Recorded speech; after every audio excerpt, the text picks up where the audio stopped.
Hi, everyone. This is the replay. Last week we had a great success, amazing turnout to the DeStress for Success. I unfortunately forgot to click the record button. So here I am just re-going through the slides without the questions, of course, from everybody who attended and the chatting between us. However, I will do my best to try to remember those questions and bring them up throughout. And of course, if you have any questions at all, feel free to email me. I will provide my email at the end. Okay, so de-stress for success, leveling up your stress coping strategies. So my name is Dr. Jackie Moulton. I'm a naturopathic doctor working out of Hamilton, Caledonia, and Burlington. I'm a health educator, founder of the 4 Clears method, which clears up autoimmune disease, mama bear and wife to these 2 boys. So I got my husband here and my little one. He was only, I want to say 8 months in this photo. He's much older now. But you can find us going hiking anywhere, whether it's Hamilton or Niagara, where we're from. We love all the different hiking trails and just being out in nature. So why is this topic so important to me? Well, to really be able to explain that, I have to go over, well, what is stress? So take a moment just to think, how would you define stress? What does stress look like, feel like? How does it affect us? What's going on there? Well, the American Institute of Stress defines it as stress is not a useful term for scientists. Because it is such a highly subjective phenomenon, it defies definition. And that's pretty true, right? Because stress can really affect everybody differently. And so it is highly subjective. And if you can't define stress, how can you possibly measure it? The term stress, as it is currently used, was coined by someone called Hans Selye in 1936, who defined it as the non-specific response of the body to any demand for change. Selye conducted experiments using animals and basically subjecting them to different physical or emotional stimuli, such as blaring lights, deafening noise, extreme heat or cold, perpetual frustration. And then he recorded what happened to the animals. So pathological changes did occur: stomach ulcerations, shrinkage of lymphoid tissue, and enlargement of the adrenal glands. The adrenal glands sit on top of the kidneys and are the main glands that create our stress hormones. He also noticed if he continued these stimulus changes, persistent stress caused heart attack, stroke, kidney disease, and rheumatoid arthritis, which is an autoimmune disease. So Selye was the first one to be able to show that disease could be affected by something other than a pathogen. In 1936, in that era, we discovered microbes and penicillin and all these things. So it was thought that all health and all disease was caused by our environment, about pathogens. Something like tuberculosis was caused by tuberculin, right?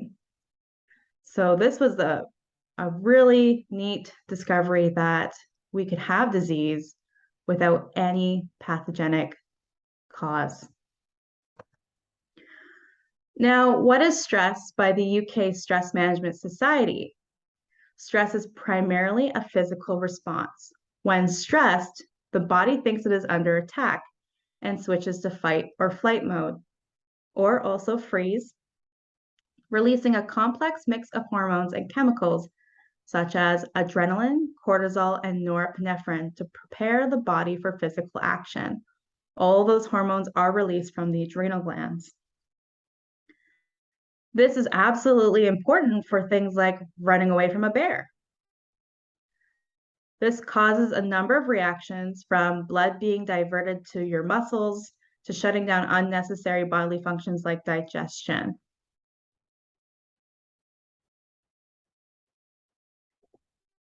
So why is it important to me? Well, stress is all around us and affects the whole body. You could see it as a fundamental of health and one of the best preventative medicines we have. Since stress is linked to many health concerns, it is definitely the most profound treatment in naturopathic medicine. So let's talk about stressors. So things in our life that require change, whether it be personal, family, work, or environmental. And sometimes we can have multiple of these things and feel like we're really just juggling them and trying to get by our day.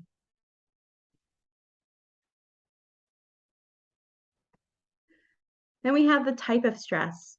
So things like eustress, this is our normal fluctuations.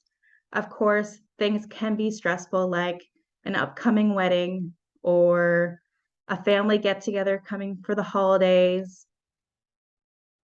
However, once that change is completed or we've moved on, our body will normalize. Acute stress, this is our adrenaline fight, flight, or freeze when we're faced with let's say an angry coworker, or if you're in customer service, you have a customer who's unhappy. You might have an exam, that type of stress where all of a sudden your heart's pounding, you might have palpitations, you might feel your heart in your ears, you can't think. So that's acute stress. And then prolonged chronic, or what I like to say, busyness stress. This is the stress that we're concerned about, and we'll talk further into that. But this is also the stress that is condoned by today's society as being productive. So we'll talk about why that is not the case. Okay, so how is stress showing up in you?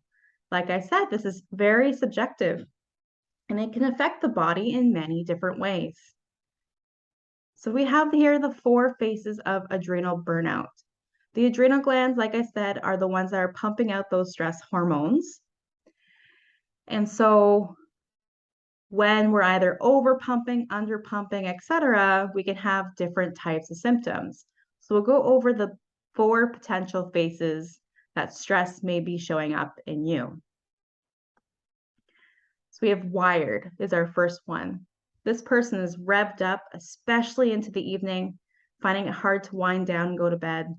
Adrenaline surges for no reason. You feel overwhelmed, restless, agitated, and uneasy. You may appear energetic, but really you're just burnt out. Then we have the worried. The mind is always racing. You can't stop worrying about everything. You think about terrible things that could have happened or upsetting thoughts that play over and over in your mind. You may be aggressive, unyielding, and inflexible when you feel pressed for time. Then we have mentally fatigued. You may have trouble organizing your thoughts. You may be easily distracted. It may be hard to make decisions. You feel forgetful, feel depressed, or apathetic towards others. And then tired. So this is a little bit different than mentally fatigued because this tired is more in the physical body. You feel tired for no apparent reason, cold limbs, lack libido, retain fluid, trouble losing weight, and no energy or feeling weak. So cortisol is a very, very important hormone and one of the main hormones that the adrenal glands produce. It gives us energy, it reduces inflammation, it enhances your brain's use of sugar, and it promotes tissue repair. So very, very important. We're always making it. However, it's a Goldilocks situation where the adrenals can be running too hot, causing cortisol to be too high, or the opposite, where the adrenal glands are just running cold and causing cortisol to be too low. Whether it's too high or too low can cause problems. So here is a sleep-wake cycle so we can explain how cortisol affects the body. So cortisol is the blue, and you can see at 7 a.m., let's say. Everybody's schedule is a little bit different, but in the morning, your cortisol should be at its highest. It is literally what wakes you up and gets you out of bed. Then it is your energy throughout the day. And so your energy may peak or finish at a specific point of the day. And then you start to begin to feel tired. You might run for that cup of coffee to get you through the rest of your day. That typically happens around the 3 o'clock mark. So by 3 o'clock, the cortisol is coming pretty far down. And then by 6 p.m., it really should be at its lowest point. Inversely to cortisol is melatonin. Melatonin is our nighttime hormone, and it promotes sleep and rest. Melatonin will be at its lowest throughout the day and at its highest while you sleep. By 10 p.m., it really should be at a high enough height to allow the body to fall asleep. Since these work inversely to each other, oftentimes when cortisol is flipped, so it's high at night and low in the morning, or there's issues with cortisol coming or sufficiently going down, so maybe it's always high, revved up, then oftentimes by helping support melatonin, we can get those cortisol levels to decrease. And the opposite is true too. So if melatonin is always low, then supporting cortisol can also help bring melatonin up. So they do work together.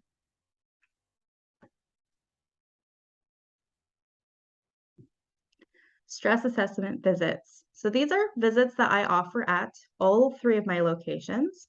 They're a 15-minute visit. You can come in initially or as a follow-up. The visit is $55 plus the cost of testing. Typically, we do the adrenal function urine test, which is an additional $30, and the stress identity questionnaire to discover your phase of adrenal burnout. From that, we can determine the right treatment plan for you.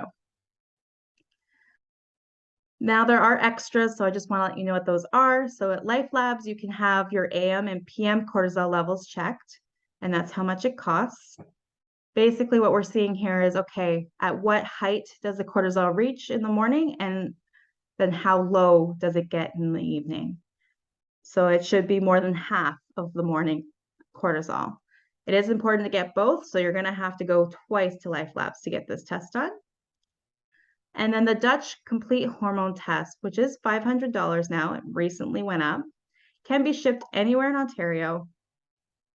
This would be the overall gold standard. Let's check all your hormones. So it's checking our sex hormones, our melatonin, our cortisol, our DHEA. So it's going to check the adrenal function as well. And it also provides an organic acids test that allows us to check for neural inflammation, oxidative stress, specific nutrients, and whatnot. So highly, highly recommend that one. And then subsequent visits to address your stress, monitor treatments, or review additional lab work is based on time. So I currently charge $55 for a 15-minute, $100 for a 30-minute, and $45 for a 150-minute at my Hamilton location. Of course, depending on the clinic, they will have their own specific prices. Okay, stress coping strategies, what you all came for. Techniques you can start today from the comfort of your home. Hyper nourish. So it is extremely important to get whole, high nutrient foods in your diet to ensure that we're adequately fueling up the adrenal glands. So you can think of the adrenal glands like a gas tank. And so you're the car, you're revving it up. And if you run out of gas, well, what happens? Oh, you're gonna sputter and spin out or stop working, right? So hypernourish, low glycemic, whole foods are best. higher in fiber, less in refined sugars, nuts, seeds, whole grains, fruits, and veggies. The adrenal glands don't like sugar. So really we need to reduce our sugar as much as we can. A high protein breakfast is very important because skipping breakfast can cause cortisol to increase. And so if your cortisol is already revved up and high, then we definitely want to make sure that we're getting a nice, nutritious, protein-rich breakfast. So in the webinar, I was explaining how intermittent fasting can be good and bad, depending on the person who is using it. So if somebody has really, really high cortisol levels, then intermittent fasting may not be the best route because it will increase that cortisol further, which can cause cortisol resistance and sugar handling issues. However, somebody with very low cortisol would benefit from something like intermittent fasting. Release tension. So these are all different types of exercises or resources that you can use to help release stress in the body. So stress will often show up as muscle tension. I often see it in the jaw and in the upper traps. So belly breathing and box breathing. If you don't know what box breathing is, it means breathing in for a count of 4, holding it for a count of 4, breathing out for a count of 4, and then holding again for a count of 4. And you can do your belly breathing with that, which is just making sure that when you breathe in and breathe out, that your belly is moving with that breath. Primal or transition walks. So a primal walk is when first thing in the morning, you go outside and you go for a 15, 20-minute walk. This is best with no electronics, maybe your glass of water, and really focusing on what you're currently in the moment doing.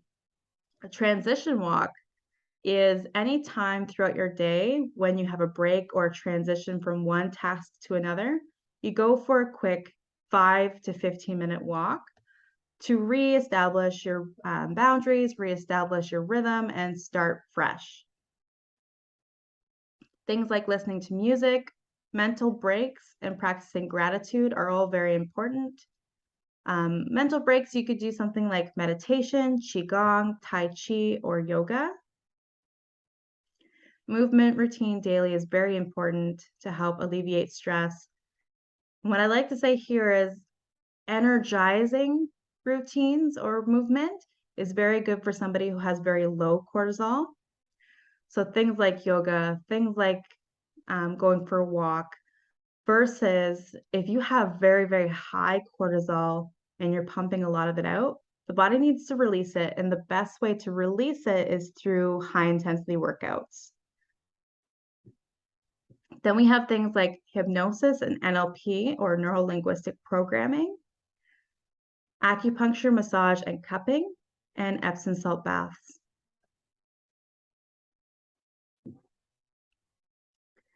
Sleep hygiene. So no screens before bed, no overhead lighting in the evening, a quiet and cool room, white noise or a fan, warm Epsom salt bath in the evening, an evening snack of pistachios, walnuts, or pumpkin seeds, no sugar or junk food before bed, and no intense exercise before bed are all excellent activities you can do to help promote a restful sleep. Pistachios, particularly, are high in melatonin. And so they're the natural melatonin food groups out there. Then we have walnut and pumpkin seeds that are also higher in protein and fiber. And so what I like to explain here is the reason why we don't want sugar before bed is because that sugar spike will then crash. And it's the crash, the low dip, that will actually wake you out of your sleep. So having something like a protein or fiber will help prevent any sugar dip throughout your sleep. And then no caffeine after 11 a.m. That's important, especially if your cortisol is too high. But even with the cortisol being too low, because oftentimes it's too low because the body was revved up for so long, it's just like, I'm out, take me out, coach, I'm done. And so the adrenal glands are just not able to make enough cortisol anymore because the caffeine is too stimulating. It's constantly telling it to go, go, go, go, go, go, go, to the point where it just crashes. Okay.